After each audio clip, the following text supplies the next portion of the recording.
Queridas amigas y amigos, hermanos todos, iniciamos el capítulo 22 de la serie La Reencarnación, Ley Universal, dando continuidad al testimonial y gran mensaje del hermano Félix, justo en su parte final y despedida.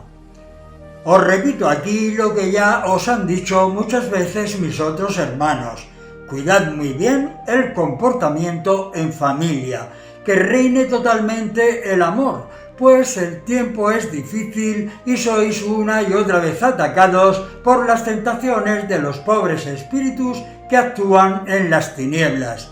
Si mantenéis una continua armonía, difícilmente seréis tentados, pero si sois fáciles en darles paso, abusarán de esa facilidad tantas veces como deseen y la tortura en vosotros será agobiante, haciéndoos ver las cosas peor de lo que en realidad son.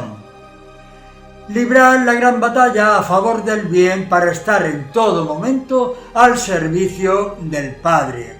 No tengo nada más que deciros, hermanos, que la sabiduría que a vosotros baja desde el espacio sepáis administrarla en servicio que a cada uno le ha sido encomendado.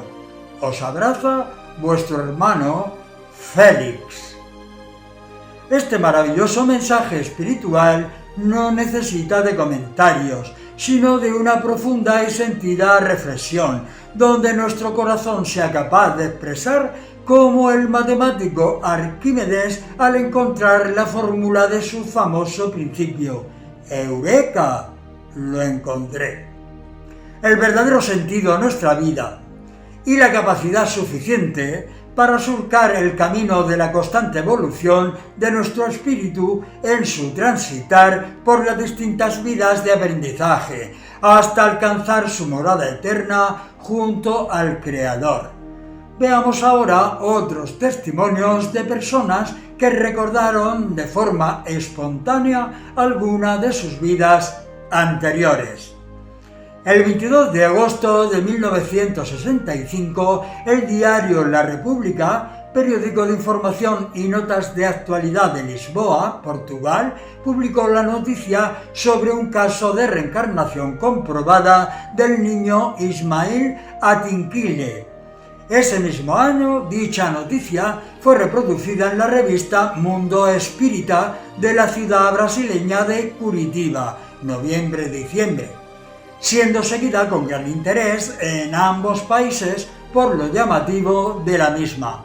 Ese mismo interés que despertó en su día me motivó a rescatarla e incluirla junto a otros casos que veremos seguidamente.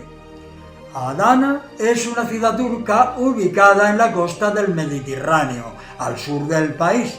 Allí vivía un matrimonio con su numerosa prole, 9 hijos. La historia de Ismail comienza cuando contaba con año y medio de edad.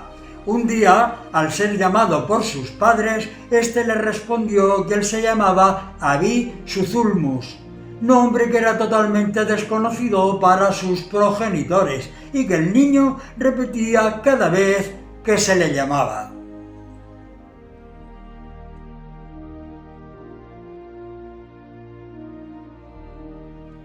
Cuando cumplió los 2 años, junto al nombre de Abi Suzulmus se iban sumando nuevos datos.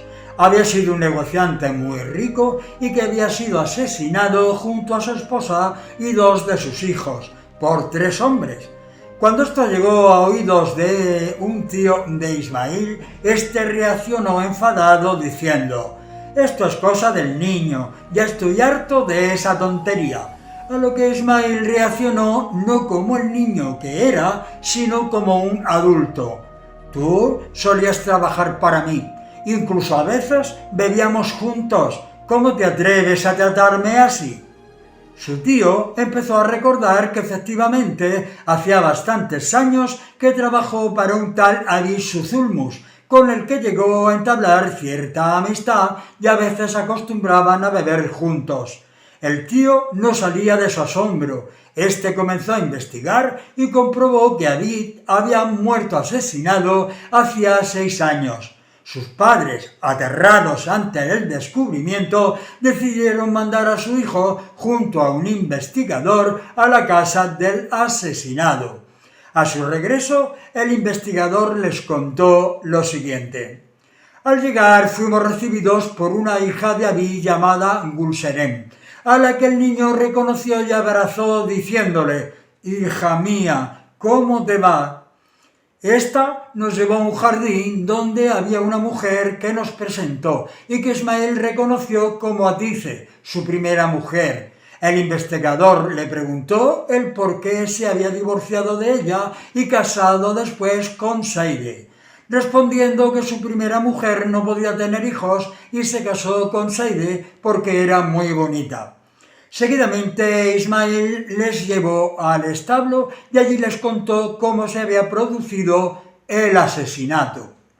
El 29 de enero de 1956 vinieron 3 hombres a pedirme trabajo y los contraté mandándolos a trabajar en el jardín. 2 días después, uno de ellos me pidió ir al establo a ver un caballo que parecía enfermo. Nada más entrar, aparecieron los otros y los 3 me golpearon en la cabeza. Después se acercaron al cementerio e Ismael les contó dónde David estaba enterrado. Todo cuanto narró Ismael era cierto, se pudo comprobar, dando el caso de reencarnación por verídico. Después de esto, el niño vivía obcecado, creyendo que seguía siendo Abid, y se despertaba por las noches llamando a sus hijos. A la edad de 4 años, el doctor Refet, presidente de la Asociación Metafísica Turca, quiso entrevistarlo sometiéndole a hipnosis para descartar cualquier indicio de duda sobre si el niño decía toda la verdad, comprobándose de nuevo que efectivamente no solo no había cambiado nada de lo dicho anteriormente, sino que volvió a aportar nuevos datos sobre Abid y que el doctor Refet pudo comprobar dando fe de ello. Este dio nombres de amigos, incluso la cantidad exacta de dinero que le había quedado a deber cierto mercader, apuntando Refet que tanto mentalmente como psíquicamente las reacciones de este niño de 4 años eran las de un hombre adulto e inteligente.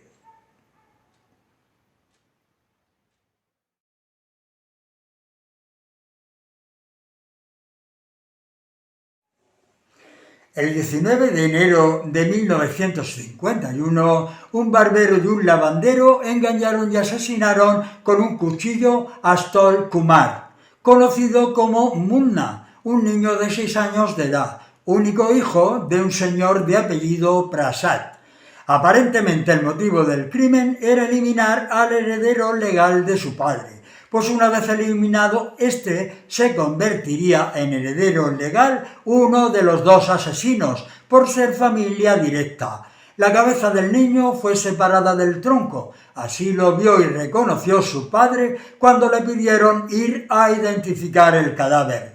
Los asesinos fueron detenidos y puestos en libertad por falta de pruebas. Algunos años después llegaron ciertos comentarios a oídos de Prasad sobre un niño de 3 años de edad que decía con lujo de detalles que era su hijo muerto, asesinado a manos de 2 personas, un barbero y un lavandero. Rabí pedía a sus padres juguetes que había dejado en su casa anterior, dando igualmente detalles sobre los mismos. Prasad fue a ver qué había de cierto en lo que se decía de ese niño, y una vez llegó a su casa, el padre actual se opuso al encuentro. Después de mucho insistir, se produjo el encuentro donde el niño le reconoció como padre de la supuesta vida anterior.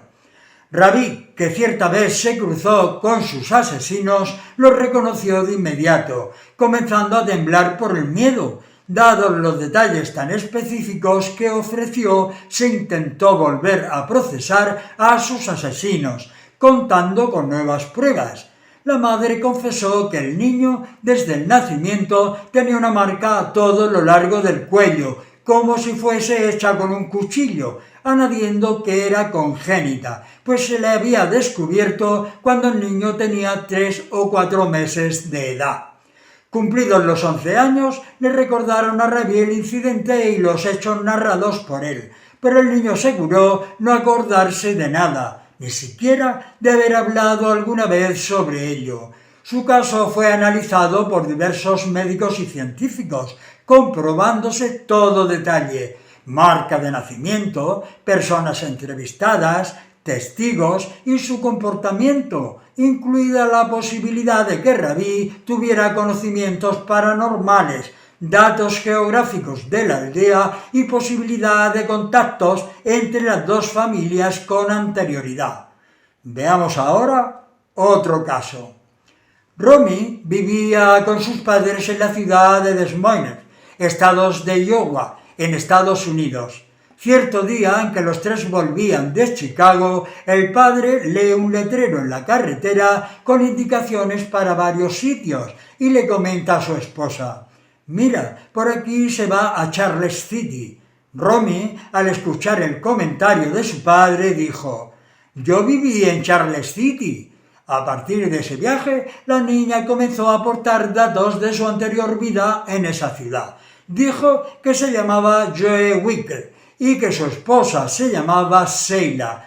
El nombre de sus padres era Luis y Larry, recordando también una cicatriz que su madre tenía en la pierna izquierda, como consecuencia de una quemadura. Joe y Sheila fallecieron en un accidente de moto. Romy describió la casa donde vivió. Decidieron viajar a Charles City para poder comprobar que había de cierto en lo que contaba la niña. De camino a la ciudad, ésta tenía una gran alegría y pidió a sus padres que pararan ante una floristería para comprar flores azules, porque le gustaban mucho a la que había sido su madre. Al llegar a la casa, la reconoció y los condujo a la puerta de entrada que solía utilizar la familia habitualmente, en vez de la puerta principal. Llamaron a la puerta y salió una anciana a la que le explicaron el motivo de su visita, entregándole las flores. Tras escucharles, la anciana les cerró la puerta. Romy y sus padres la visitaron nuevamente, pero en esta ocasión la anciana los recibió muy emocionada, preguntándoles: «¿Cómo sabían que me gustan las flores azules?». Durante la conversación que mantuvieron, fueron contrastando los datos que Romy con la anciana, comprobando que estos eran correctos. Sorprendidos, observaron la cicatriz de la pierna izquierda. La anciana les mostró una foto de la familia y las niñas los fue identificando uno por uno sin el menor titubeo.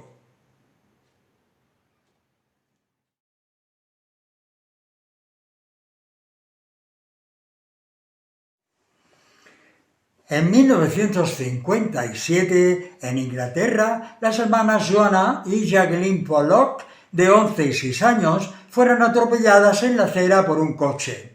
Un año después, la señora Pollock, que quedó embarazada, y su marido le dijo que había tenido la corazonada de que nacerían 2 niñas gemelas que serían las hijas que habían perdido. A pesar de que el ginecólogo aseguró de que no esperaba nada más que una criatura, la señora Pollock dio a luz a 2 niñas univitelinas. A la primera la llamaron Jennifer y a la segunda Gillian. El padre observó que una de ellas tenía encima de la ceja derecha una cicatriz idéntica a la que tenía Jacqueline y que se había hecho cuando se cayó a los 3 años. Y la otra niña tenía un lunar del tamaño del pulgar en el mismo sitio que lo tenía la segunda hija fallecida. A los 4 meses, los padres se trasladaron a otra población y cuando a los 2 años y medio volvieron de visita, observaron que las 2 niñas conocían perfectamente el lugar. Antes de poder ver la escuela, una dijo: «Ahí detrás está la escuela», y la otra dijo: «Allá arriba está la plaza, con el tobogán y el columpio», y al pasar por delante de su casa, los dos la reconocieron. A los 4 años, su padre abrió una caja donde guardaba los juguetes de sus hijas muertas. Las niñas reconocieron perfectamente qué muñeca y qué juguete era de cada una, llamando a las muñecas por su nombre y alegrándose de verlas después de tanto tiempo. Las niñas mostraban además un gran miedo a los automóviles y tenían el mismo comportamiento que las hijas que habían fallecido. Estos son 3 de los miles de casos que certifican la existencia de la reencarnación. El catedrático y director del Departamento de Neurología y Psiquiatría de la Facultad de Medicina de la Universidad de Virginia, Ian Stevenson, ha sido uno de los grandes investigadores en materia de reencarnación. Fue en 1961 cuando hizo su primer viaje a la India en busca de casos que apoyaran la existencia de la reencarnación. El método que empleaba consistía en localizar a los niños que espontáneamente manifestaban recuerdos de vidas pasadas o de haber vivido en otros lugares, obteniendo información detallada e identificando a personas relacionadas con el niño en otras existencias. Según la tabla estadística creada por el profesor Stevenson, la edad media en la que aparecen los recuerdos de vidas pasadas en la conciencia es a los 2 o 3 años. Estos suelen durar hasta los 7 años, pues a partir de ese momento los recuerdos comienzan a desdibujarse poco a poco de la mente del niño, quedando en algunos casos un tanto difusos y en otros olvidados por completo.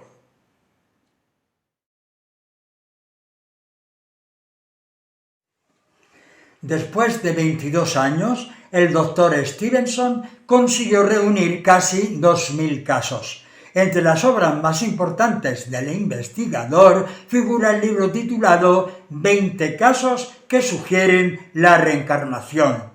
En este se resalta la extraordinaria documentación del estudio detallado y minucioso del profesor, realizado en distintos países a diferentes personas de varias edades y niveles de inteligencia y creencias religiosas. También hizo un completo estudio sobre las marcas, heridas o deformaciones con un origen en el pasado. Este es uno de esos casos recogidos y documentados por el doctor Stevenson. En la ladera de una colina con vistas al pueblo turco de Hankaghiz, el niño Engir Sungur se volvió hacia sus padres y dijo: «Veo el pueblo donde vivía». Ellos sabían, sin embargo, que él solo había vivido con ellos en Tabla, un pueblo más grande a unos 4 kilómetros de Hankaghiz. Lo que el niño de 2 años les estaba diciendo es que Hankaghiz había sido su pueblo en una vida anterior. Como los Sungur son musulmanes aleví, que al contrario de sus vecinos, los musulmanes suní, creen en la reencarnación, reaccionaron con curiosidad más que con risas. «¿De quién eres hijo?», le preguntaron. «Soy Naif Zizek», respondió, y empezó a contarles circunstancias de su vida anterior y que había ido a Angora antes de morir. Luego Egin pidió a sus padres que le llevara a Hankaghiz.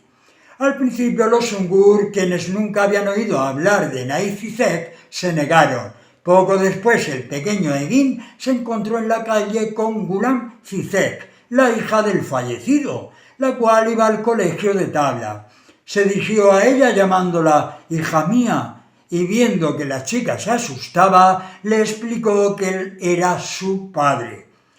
Antes de este incidente no había habido ningún contacto entre las dos familias, pero ante lo sucedido, la madre de Engin decidió llevarlo a Hankaghiz para ver el resto de la familia. En cuanto vio a la viuda de Naif Zizek, la llamó «esposa mía» e identificó por su nombre a otros 7 miembros de la familia. El niño llegó a indicar un terreno asegurando que en el pasado había sido suyo, lo cual resultó ser cierto a pesar de que ya no formaba parte de la finca. También describió con detalle cómo había sido golpeado por una camioneta conducida por su hijo al hacer marcha atrás.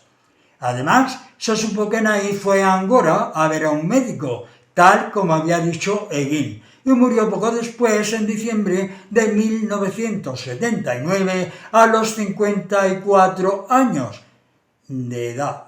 Cerca de 3 años después fue cuando nació Engin.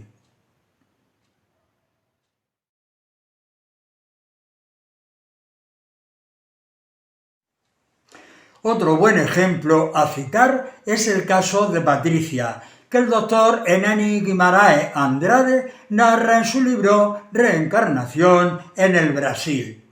Patricia tan solo tenía 2 años y medio de edad cuando relató que había sido en una vida anterior Alex Amadado, hija de Jean Paris y Ángela, que vivía en la ciudad de Le Havre, en Francia, y que fue asesinada por un soldado en las puertas de su casa de un tiro en el tórax. Tras el impacto, cayó desplomada al suelo, sintiendo en ese instante mucha sed y pidiendo agua, expiró poco después.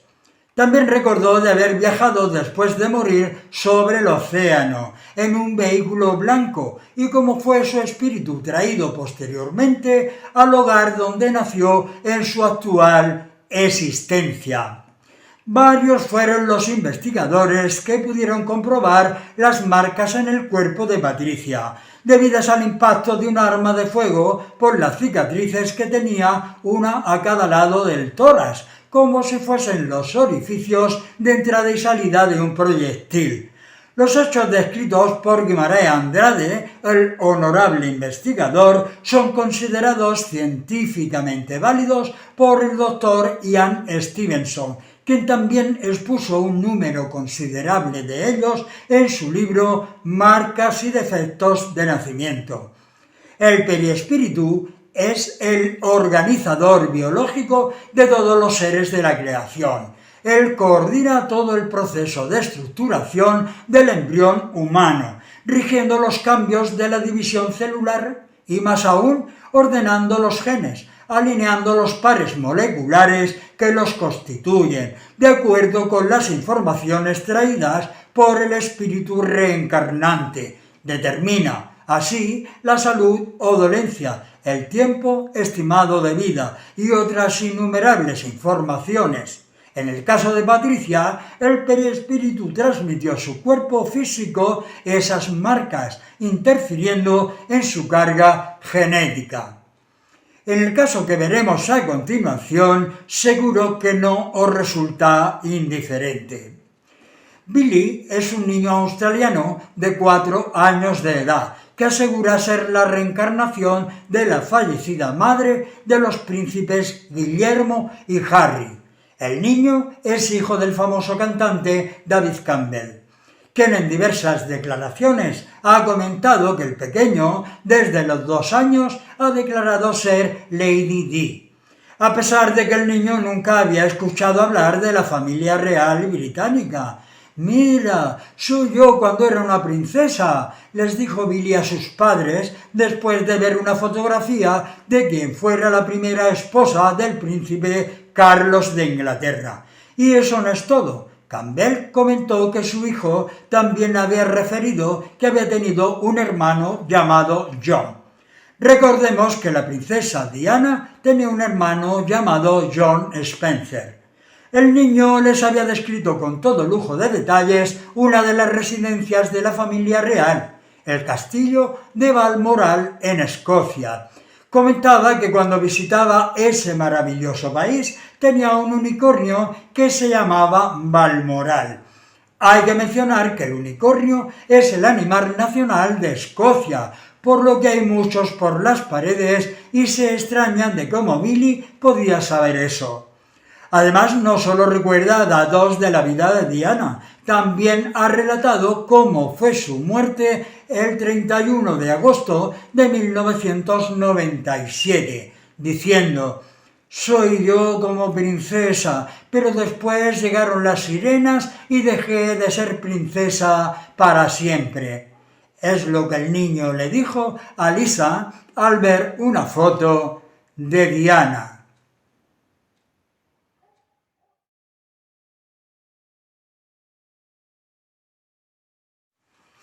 Queridos todos, llegamos al final del capítulo 22 de la serie La reencarnación, ley universal. Como habéis podido comprobar, ni quedará campo alguno que antes o después no haya respondido y también aceptado la ley de la reencarnación o las ruedas reencarnatorias de las vidas físicas sucesivas de todo ser humano. Por lo tanto, si en todo este arduo trabajo no habéis encontrado la pieza del puzzle formado en vuestra mente que os haga afirmar su existencia, os aseguro que este no es vuestro tiempo, ya que vuestro espíritu no ha madurado lo suficiente, ni está en condiciones de profundizar en el conocimiento espiritual, ya que ha preferido atender otras cosas a nivel material, dando de lado la parte más importante, la espiritual. Pero no por eso tenéis que amedrentaros o sentiros mal, ni mucho menos. Dios nuestro Padre Creador ama profundamente a todos sus hijos y os aseguro que os ofrecerá nuevas oportunidades en las que poco a poco vuestro espíritu, impregnado de su maravillosa energía, despertará ante el conocimiento espiritual que emana de sus maravillosas y sabias leyes y, por supuesto, de las enseñanzas de Jesús, nuestro amado hermano y maestro.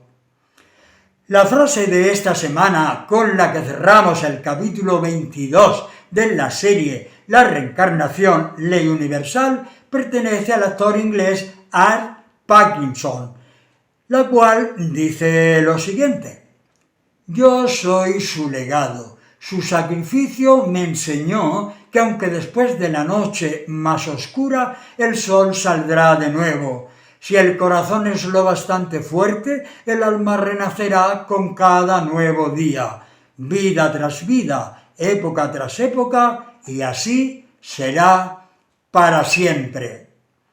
Hasta la próxima semana y con un gran abrazo fraterno os deseo a todas y a todos paz, amor y progreso.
disappear.